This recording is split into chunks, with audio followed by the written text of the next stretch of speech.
So hello everyone, welcome back to channel इसी के साथ मैं विनायक।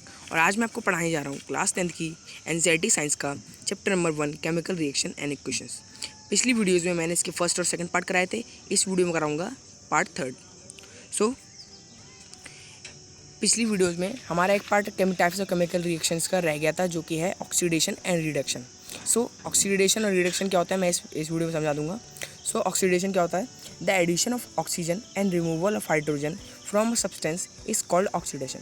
मतलब कि किसी भी सब्सटेंस में से ऑक्सीजन का ऐड होना और हाइड्रोजन को रिमूव करना ही हमारा ऑक्सीडेशन होता है। जैसे कि आप फर्स्ट एग्जांपल में देख सकते हैं कि हमारा ऑक्सीजन क्या कहते हैं कार्बन में ऐड हो रहा है, जिससे हमारा CO2 बनना है। वैसे ही आप सेकंड एग्जांपल में देख सकते हैं कि हमारा जो हाइड्रोजन सल्फाइड है, इसमें से हाइड्रोजन रिमूव होके हमारा जो क्लोराइड है उसमें ऐड हो रहा है। मतलब कि हाइड्रोजन किसी न किसी तरीके से हमारा रिमूव हो रहा है, जिसके कारण इसमें ऑक्सीडेशन की प्रोसेस हो रही है। सो अब चलते हैं रिडक्शन पे। Reduction, the addition of hydrogen और removal of oxygen from a substance is called reduction. मतलब कि सेम एज ये ऑक्सीडेशन का उल्टा है। सो इसमें क्या होता है, हमारा हाइड्रोजन का एडिशन होता है और ऑक्सीजन का रिमूवल।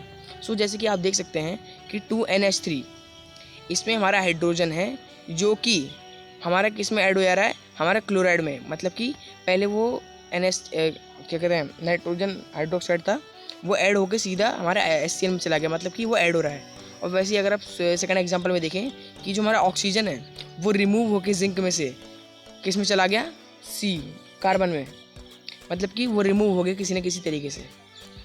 सो अब चलते हैं नेक्स्ट पेज पे। सो ऑक्सीडेशन एंड रिडक्शन में भी हमारे क्या कहते हैं नोट है, जैसे कि mostly oxidation and reduction occurs together. मतलब कि ज़्यादातर हमारा ऑक्सीडेशन और रिडक्शन एक ही साथ होता है। जैसे कि आप देख सकते हैं रिमूवल ऑफ ऑक्सीजन हमारे क्या होता है, रिडक्शन, और एडिशन ऑफ ऑक्सीजन हमारा होता है ऑक्सीडेशन। लेकिन जैसे कि आप इस एग्जांपल में देख सकते हैं कि हमारा ऑक्सीजन का रिमूवल भी हो रहा है और साथ से एडिशन भी हो रहा है। अब एडिशन कैसे? हाइड्रोजन में पहले ऑक्सीजन नहीं था, ऑक्सीडेशन हो गया है क्योंकि उसमें ऑक्सीजन क्या कहते हैं हमारा जुड़ गया, तो हमारी ऑक्सीडेशन की प्रोसेस है। और हमारा क्या कहते हैं ऑक्सीजन पहले मतलब ये हमारा कॉपर में पहले हमारे था, लेकिन फिर क्या कहते हैं रिमूव हो गया। सो हमारी कौन सी प्रोसेस हो गई, ये हमारी हो गई रिडक्शन। सो दोनों प्रोसेस हमेशा एक साथ ही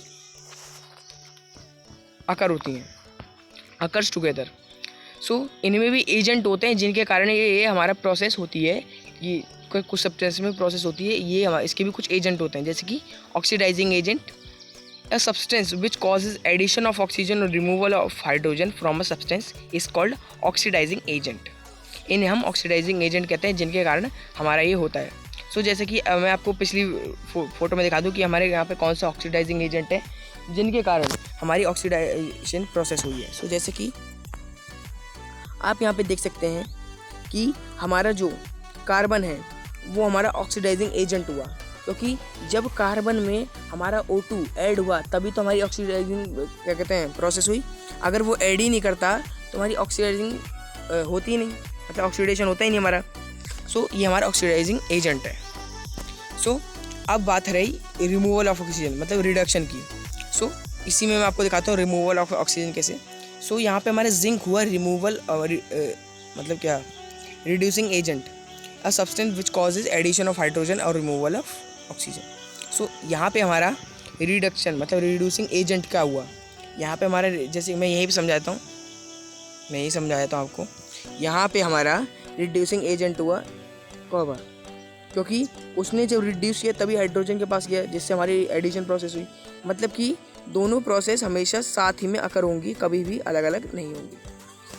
सो ये हमारे लास्ट पार्ट से क्या कहते हैं टाइप्स ऑफ केमिकल रिएक्शंस की। आज चलते हैं नेक्स्ट पे।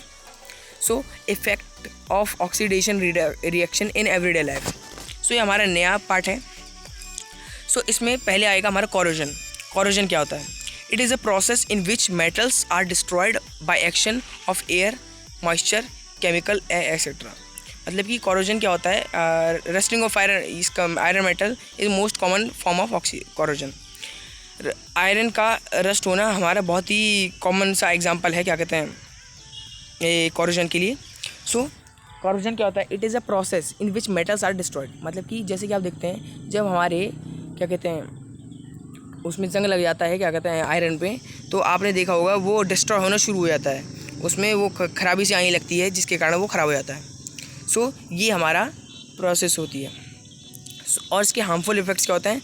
इसके हार्मफुल इफेक्ट्स होते हैं it leads to wastage of tons of iron every year. इसके कारण टन्स ऑफ आयरन हमारा हर साल बर्बाद होता है। और सेकंड पॉइंट है a lot of money is spend to repair और रिप्लेस एंड स्टील ऑब्जेक्ट। इसको रिपेयर और रिपेयर करने में हमारा बहुत सारे स्टील ऑब्जेक्ट। सो अब चलते हैं नेक्स्ट पे। सो नेक्स्ट है हमारा प्रिवेंशन ऑफ रस्टिंग। सो इसको हम बचाएं कैसे? मतलब कि रस्टिंग प्रोसेस को कैसे हम अपने आने से रोकें। सो आपको क्या करना होगा? By painting. आपने देखा होगा कई लोग अपने कूलरों पे पेंट कर लेते हैं ताकि जंग ना लगे, क्योंकि पानी और ऑक्सीजन जब हमारे होते हैं तो हमारे कूलर मतलब कोई भी आयरन ऑब्जेक्ट में हमारे जंग लगने का बहुत डर होता है। और दूसरा पॉइंट है हमारा बाय गैल्वेनाइजेशन। गैल्वेनाइजेशन क्या होता है मैं आपको आगे आगे बता दूंगा। नेक्स्ट पॉइंट है हमारा बाय एलोइंग। एलोइंग मतलब मैं आपको बाद में बता दूंगा। सो नेक्स्ट पॉइंट है हमारा ग्रीसिंग एंड ऑयलिंग। ग्रीस और ऑयल करके, जैसे कि आपने देखा होगा कि कई गाड़ियों में ग्रीस और ऑयल लगता है ताकि उनमें जंग ना लगे। अगर आप क्या कहते हैं किसी भी मैकेनिक या फिर क्या कहते हैं दुकानदार से पूछें तो उससे पूछेगा कि ग्रीस और ऑयल आप क्यों लगाते हैं, तो वो यही कहेगा कि जंग ना लगने के लिए हम लगाते हैं। सो आगे हमारा रेंसिडिटी। रेंसिडिटी क्या होता है? It is the process of slow oxidation. Rancidity की of oil and fat present in food materials. मतलब कि इसमें बहुत स्लो ऑक्सीडेशन होता है, मतलब कि इसमें ऑक्सीजन हमारी ऐड होती है और क्या कहते हैं रिमूव होता है, और हाइड्रोजन रिमूव होने के कारण उसमें क्या होता है? ऑर्डर आने लगता है। जैसे कि आपने देखा होगा कि जब भी हम खाना क्या कहते हैं अगर ज़्यादा देर तक बनाए रख देते हैं तो उसमें थोड़ी महक आने लगती है, मतलब बदबू थोड़ी सी आने लगती है और उसका स्वाद थोड़ा ख़राब सा हो जाता है। इसको प्रिवेंट करने के लिए हम कर सकते हैं methods of prevent rancidity by keeping food in airtight. आपने देखा होगा आजकल मार्केट में बहुत सारे एयर टाइट कंटेनर्स आते हैं जिससे हमारा फूड ज़्यादा देर तक प्रिवेंट हो सकता है। बाय कीपिंग फूड इन रेफ्रिजरेटर। आपने देखा जो फ्रिज किस काम कराते हैं? हमारे खाना रखने के हम रेफ्रिजरेटर के अंदर फूड डालते हैं ताकि हमारा फूड प्रिवेंट हो सके। नेक्स्ट पॉइंट हमारा by packing food in nitrogen gas. So जैसे कि आपने देखा होगा जो आपके चिप्स या फिर कुरकुरे के पैकेट आते हैं इनमें नाइट्रोजन गैस भरी होती है ताकि हमारा फूड ज़्यादा देर तक रेंसिडिटी की प्रोसेस में ना आए। और नेक्स्ट पॉइंट है हमारा बाय एडिंग BHA एंटीऑक्सीडेंट्स। ये हमारे एंटीऑक्सीडेंट होते हैं, इसकी BHA की फुल फॉर्म है बटिएटेड हाइड्रोक्सीनाइसोल। सो जैसे कि मैंने आपको बताया था कि आगे मैं आपको गैल्वेनाइजेशन बता दूंगा क्या होता है। गैल्वेनाइजेशन क्या होता है हमारा? It is a method of protecting iron from rusting by coating them with a layer of zinc. इसमें क्या होता है कि हम रस्टिंग को रोक सकते, रस्टिंग की एक कोटिंग से हम जिंक के with a layer of zinc, मतलब कि जिंक की हम एक लेयर कर देते हैं किसी भी आयरन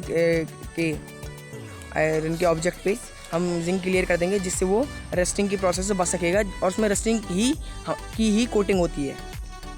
आप इसके बारे में जब पढ़ेंगे तो आपको अच्छे से समझ आ जाएगा। सो जैसे कि मैंने आपको बताया था कि एलोइंग क्या होता है। एलोइंग मतलब मिक्स मेटल, मतलब कि जैसे कि आपने देखा होगा स्टील जो होता है वो हमारे क्या कहते हैं आयरन और सही से क्या कहते हैं क्रोमियम के ये मिक्स मेटल से बनता है। सो यही थे हमारे क्या कहते हैं चैप्टर के लास्ट मेन पॉइंट्स। अब ये चैप्टर हमारा एंड हो चुका है। अब नेक्स्ट वीडियो में कराऊंगा आपकी नेक्स्ट चैप्टर। सो हम मिलेंगे नेक्स्ट वीडियो में। Thanks for watching, bye bye.